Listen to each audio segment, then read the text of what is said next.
How's it going, guys? I'm Josh. I can see I see what you're doing. No.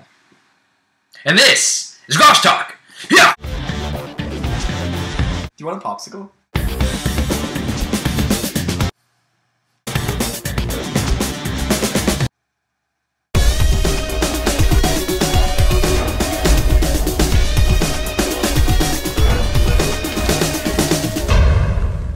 What's up, guys? It is Thursday today, and it is Gosh Talk Day. The show where we Google stuff that you are too lazy to Google yourself. And you enjoy it. One of the things that we came up with for today was the cinnamon challenge. I'm pretty sure everybody knows what the cinnamon challenge is. It's a teaspoon of cinnamon, and basically you have to try and swallow it. This, of course, is highly impossible. Yes, I've tried. Yeah. It burns. When you try it, I've never tried it. you should try it. You won't be able to do it, but it burns. See, it totally turns me off the idea. Okay, it's impossible to do. Mm-hmm. It hurts and burns. It makes you cough and it goes up your nose. You should totally do it. It'll be hilarious. That's the kind of thinking that would have not given us flight. Do you think the Wright brothers were like, no, it's impossible, we shouldn't do it? Fuck that. No, this is different. This is choking yourself. This isn't choking This yourself. is like if the Wright brothers said, this will put us in the air! It's different. This is putting food in your mouth. No, it's putting powdered cinnamon. Well, actually, it's actually tree bark, technically. Cinnamon. Did you know that? I had no it's idea. Tree bark, yeah. Today I learned. It's made up of a lot of water-resistant cellulose. Interesting. And I've Googled this to make sure that's correct. So the whole thing about the challenge is when you put it in your mouth, it immediately dries out your mouth. Okay, that makes sense. Water resistant. Yep. Makes your mouth dry. Okay. Yep. Basically, when you put it in your mouth, because it's water resistant, instead of absorbing the water, as most foods do, water will basically bead off of it. Like if you had a pile of cinnamon in your hand and you poured water on it, it would bead right off. Yeah. That's why you can't swallow it. And that's here. So it's challenges. literally there is no physically possible way that you can swallow it. No way, it's impossible. It's impossible. Why do people keep trying? Because it's impossible. That's the thing, though. One person's gonna be able to do it, and he'll be the coolest motherfucker in the world. He's just gonna have to keep his mouth open, and then what happens when it gets to his stomach?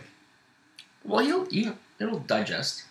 I mean, it might be hard on his stomach, but he'll digest it. That's very interesting. But I mean, there's not just the fact that the impossibility of this that makes it a bad decision to do. I think it's different. If it's a spoonful, like that's where it's different. Like it has to be the amount because you can have cinnamon on things. Oh yeah, yeah. But not only that though, like because like I said, it's water resistant and it doesn't absorb water. It's still a dust in your mouth. So when you breathe in, suddenly all of that water resistant, all those little bits of cinnamon are now in your lungs. Yeah. And that can seriously fuck you up. It actually can give you pneumonia. This is just another reason why you keep on telling me these reasons why nobody should try it. To be fair, nobody should ever do this. To be fair, I didn't know that before I tried it. You can get very sick. Pneumonia can last 2 to 3 weeks, and you're stuck in bed. Same. It's awful. You can choke, and we all know that asphyxiation leads to death. Or a boner. Yes. If you're a masochist. It also leads to an awesome YouTube video. What we want you to take away from this is... Don't do it! To do it. Just don't do it! To try it. It's just a waste of your life.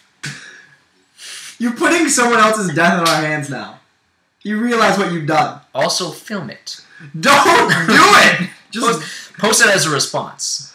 So, speaking of people just making stupid maneuvers and just not really assessing their situation, I want to talk about any country, any body, any government, any single person that's ever messed with Julius Caesar. I don't think there has been anyone that's messed with him and not paid the price for it. I don't think there's a single entity that's ever messed with Julius Caesar and never actually paid the price for it. He's way too much of a badass to let that kind of thing go. I mean, he ruled for so long over such a big area. There's just one story in particular, and it's the story of Julius Caesar being captured by pirates. And if you guys haven't had the experience of hearing this tale, this legend, here you go. So, Julius Caesar was on a conquest. He was on his way to Gaul, France. And along his way, he was captured by pirates. Okay? Not a big deal. He's Julius Caesar. What are pirates going to do, right? Along the way, during his capture, his captivity, he befriended the pirates. and he would drink with them and joke with them. But at one point, he is quoted in saying he was going to crucify every one of the pirates that was involved in his capture. And they all laughed, and even Julius himself laughed. But anyways, his ransom was paid. Julius was set free. Mm-hmm. When he arrived home, he amassed an army. He hunted down the pirates that were involved in his capture, and he crucified every last one. And that was... He got home. He was on his way to France, like I said. Mm-hmm. Yeah. He was interrupted. He went back home. On his way back to France, he stopped, crucified all the people who stopped him in the first place, and then continued and took over France. He still got to France and took over. It was like he was stopping for groceries. It's like, hold on, guys, I gotta go get these pirates. He sees the boat and he's like, these motherfuckers! even the people who murdered him. They paid the consequences. Yeah, he was avenged. Yeah, his own son, Octavius, avenged his death after he was stabbed in the back. Mm-hmm. There was nobody that ever messed with Julius Caesar who didn't pay the price in the end. I think that's awesome. So he's a fucking bam for And the week. Yeah. For his actions of valor and straight badassery, Julius Caesar is our Banff of the Week, and rightfully so. Rightfully so. Rightfully so. That's good. Great job. Banff of the Week. Good for you. If you were alive, we'd give you a trophy. But you're dead. But you're dead. I wonder if any of us have some sort of blood relation. Oh, interesting fact. Not about Julius Caesar, but about Genghis Khan. Mm-hmm. I think I've heard this. 1 out of every 200 males alive is a descendant of Genghis Somehow, Khan. because of all the raping. Yeah. Yep. So there you go. 1 out of every 200 males. Find yourself... 199 friends. Find yourself your closest blood testing facility where they have trace samples of Genghis Khan's blood, Mm-hmm. and compare it against yours and see if you match up. Mm-hmm. And if you do, feel free to start pillaging. It's in your blood. Yeah, and raping, I guess. Well, I mean, that's whatever you're into. I mean, I think it's frowned upon, depending on what country you're from. But anyways, guys, thank you for watching another episode of Grosh Talk. It was great to have you with us. If you enjoyed what you saw, definitely hit the thumbs up button down below. It helps with the show a lot. If you have something to say, or you want to contribute to one of our topics during this discussion, definitely leave a comment in the space provided below. If you want to watch it with your friends, share it to your Facebooks or your Twitters. And if you want to see more from us in the future, definitely hit that subscribe button. Thanks a lot for watching, guys. Peace.